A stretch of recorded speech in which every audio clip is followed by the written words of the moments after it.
Kunyari ganyan yung boses mo, tapos magkasample-sample ka ng pan-traffic, ha? Yung traffic, kunyari, di ba? Parang kanina, ganito na lang, yung panggagalingan mo, para hindi naman invento, baka mamaya nakikinig, sabihin nila, parang, baka totoo. Hindi ba yun? Hanap tayo ng traffic news. Yung traffic news, kunyari, ganito makikinig ka.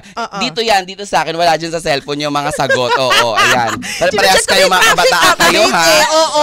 Yan, mga lumaki sa ChatGPT. Oo, tsaka sa AI, no? Ganito. Ito nga yung maging traffic, kunyari. Kanina yung napagdaanan, papunta dito, di ba? Malakas ang ulan sa kalsada. Yan, yun yung mga keywords, ha? Malakas ang ulan sa kalsada.